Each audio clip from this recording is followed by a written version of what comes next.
Feeling valued and appreciated, those are basic human needs. And teenagers might need it the very most. But if your compliments are met with an eye roll, maybe a sarcastic response, you might want to fine-tune your approach. My next guest has advice on how to compliment your teenagers in a way they'll appreciate most.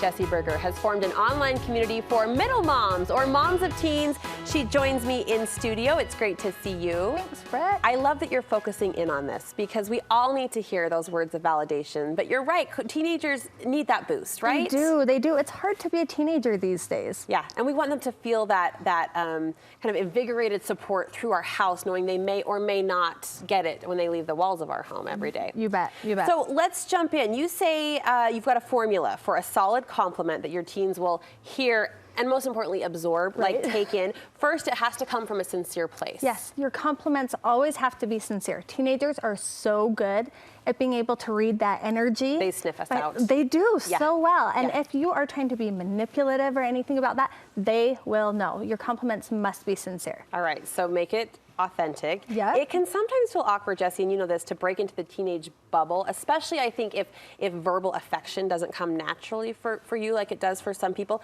You say a good starting point once we have that sincere foundation is to express gratitude. Yeah, so if you don't know where to start with your kid, if you've got a little bit of a wall up, just begin with gratitude. Everybody likes to be thanked. They like to be recognized for their contributions. Teenagers are no different. So if you need something to say to your teenager, it could be like, thanks for waking up on time. You're so responsible, right? Like, that's not hard. Every kid has to get up at some point. That's where you can start. Or like, I noticed you letting your sister hang out with you. Thanks for including her. That's so kind of you.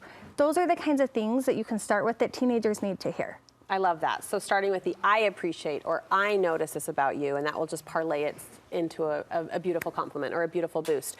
You say not all compliments are created equally. Yes. I mean, all compliments are good, sure. But specific compliments are always better than general ones because specific compliments show your kids that you're interested in them personally and that you know them as an individual. Okay, so we're coming from a sincere place. Yep. We're leading with gratitude. Yep. And then we're going specific. Yeah, so let me give you an example. Okay. If you just say to them, good job, well, good job can apply to anybody, right? Like that doesn't really mean... Good job at what? Yeah, it doesn't mean as much to them, but if you can say to them, good job at sticking with your homework. I know it was really hard and you got through it, and like, I'm just so impressed by your perseverance. Well, that feels way more personal than just good job, right, to your kids. And they're gonna notice that.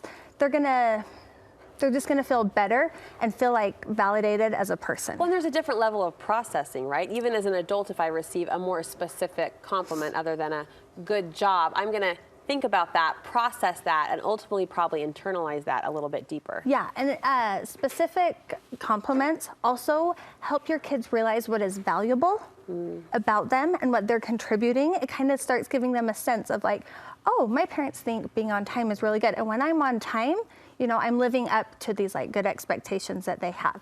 And it just helps them to know where to put their efforts, and it helps them to see like their internal qualities and things that they're good at, because we're the voices who are the first people telling them what they're good at and what their strengths are. Yes, you described it so well. It's sort of teaching without speaking a word about the lesson. Right? Because they don't want to hear the lesson. They don't want to hear that lecture. They've heard that a few times. We often hear you should praise the effort and not the outcome, and you believe that's particularly true with teens. Definitely, because especially with your kids, effort is something that is completely in their control, while outcome isn't always in their control. There's so many variables in how things turn out, but the effort is completely on them. And so that's where you should be putting your praise. You had an example of this in your own home recently. I do. Okay, I have two cute girls. Yeah. And they both decided to run to be student body officers. One's in high school, one's in junior high. Just that they're running says so much about them and the great girls they are, yes. And that's what I was telling them, like, it's so good that you're running because you're being brave and you're being vulnerable. And they both did so much work. And they made these adorable, cute posters, you know, and they had such good ideas about how to improve their schools. All of that is the effort. All that is where I was like putting all my compliments and all my praise for them. Because guess what happened? One of my girls made it and one of my girls didn't. There were so many things that went into it, right? There's voting, there's teacher evaluations. None of that my girls could control. So when I'm focusing on their efforts, then even when the outcome isn't what they wanted, they can still feel good. Like they don't have to feel like a winner and a loser. They can say, hey, that didn't work out how I wanted it to, but I did good. I was brave. And I feel good about myself. I had great ideas. I put a lot Yes. of work into my campaign, into those posters. Those are still valid compliments. Yes, and like that's where they get that intrinsic self-worth, right? Yeah. Not from I won or I lost, but hey, I did a good job and I worked really hard and I was brave. And those are the things that are going to take them further. I love that. I love that.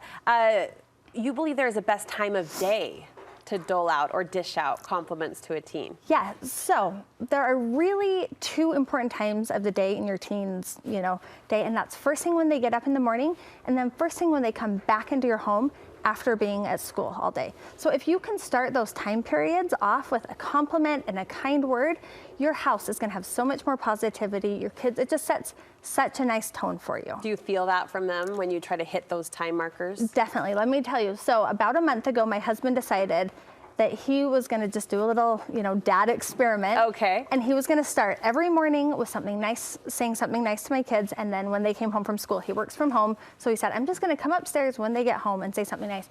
It has just definitely changed the trajectory of our household, right? My kids, he'll just say like, oh, I like that hoodie. You look so cool in it. Or like, thanks for taking out the trash last night. Yeah. That makes our house look so clean. And he comes up and he says these things to my kids, and the atmosphere immediately feels lighter. Yeah.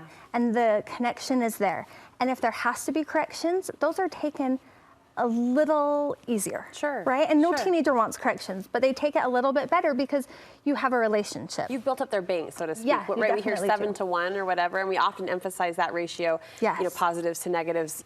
And we apply that to little kids, but it applies just as much, the research tells us anyway, to teenagers. Maybe even more, because teenagers are out in the world and they're not always getting the most positive messages. Right. So we need to balance that out in our homes. All right, Jessie, thank you so much for the inspiration, for the ideas. Where can we jump into more conversations like this? I'm over at Instagram on Middle Moms, and you can come find me for all things teenager. All right, we'll look for you there and post a link to her Instagram page, her community that she's building on our website too.